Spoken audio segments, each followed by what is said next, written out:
Boruto Chapter 7 spoilers are out, and personally, they did live up to my expectations. So let's not waste too much time, let's get right to it. The title of the chapter is The Whereabout of the Sun. We start with Miski's flashback.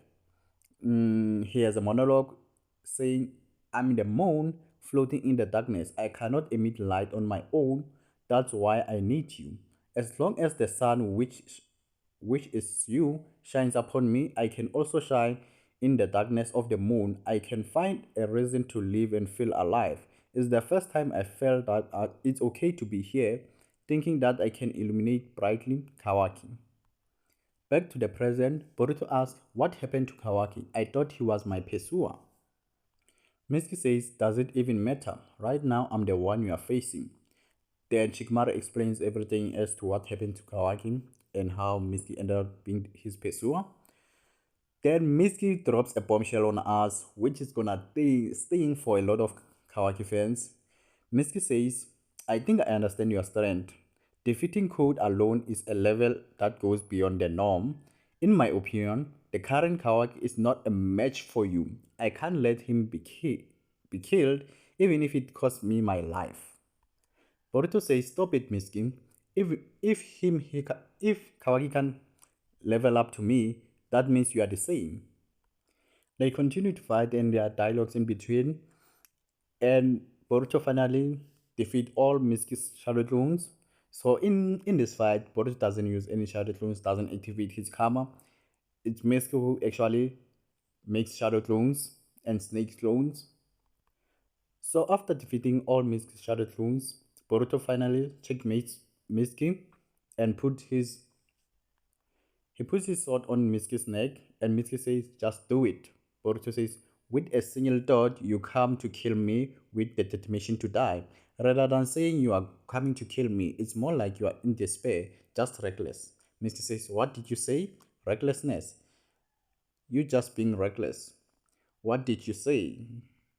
Boruto says, it's because your belief is wavering. What I believe, no. What you want to believe, you don't believe in what you want to believe in. Boruto says, I understand at the very least. I know where your son is right now. I know that much. Mrs. responds, what? And Boruto continues to say, I'm your son. There's no replacement to that. So they are no longer fighting, they just continue to talk. And Boruto says, but you should understand, right? What is your son? For you, only you can determine that. No one else but you. Mitsuki says, who are you? Who exactly are you? Don't worry, I don't intend to kill Kawaki. That's a misunderstanding.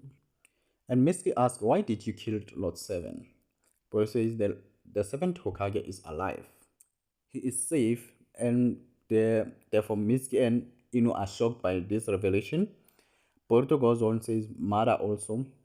That's all I can say for now. You are originally someone who can shine brightly on your own. That's what I believe. But if you really need a son, just come to my place anytime, it's fine. Ino says, what does this mean? Naruto is alive.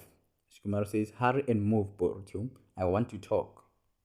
We cut back to the cohabitation house and Kawaki's awake and asks where Mitsuki went to. We cut back to Kawaki. We cut back to Shikamaru and Boruto. Shikamaru says that's what happens. Our memories were altered by Ada's divine technique, omnipotence, according to Kawaki's wish. Boruto says that's right. I'll give you a brief explanation, but the details about the ability called omnipotence don't matter anyway. You'll forget about it eventually. Shikamaru says what? Boruto says actually it's not the first time you've heard an explanation of this ability. Sarada and Niklas Rep have already talked about it many times. What it is the concept of omnipotence itself doesn't stick in your memory. It never completely settles and will completely forgotten over time. That's the nature of this ability. He continues to say, you manage to reach that conclusion on your own. It's not an it's not something ordinary. It's a tough situation. Shigma says, how do we turn how do we return to what it was? Boruto explains everything and why they cannot return things to normal at the present and the consequences of returning things back to normal. So now Shikamaru and Ino know the truth about omnipotence, about Boruto and Kawaki switching places. So Kawaki's days of being Naruto's son are numbers. His days are actually numbered now. And in the final page we have Jura, and he says it's a mysterious thing. In this world, the more our knowledge increases, the more new questions arise. As we come to understand more, our awareness of our own ignorance grows. This is what makes it interesting, the increase in things we do not know. By the way, I had a vague feeling about it, but none of these books here seem to have an answer to my questions. Should I go and meet Uzumaki Naruto? That's the end of the chapter, and the side text says the situation takes an unexpected turn. Seeking answers from the sealed target, the divine tree Jura begins to move. See you guys again on the review in a few days.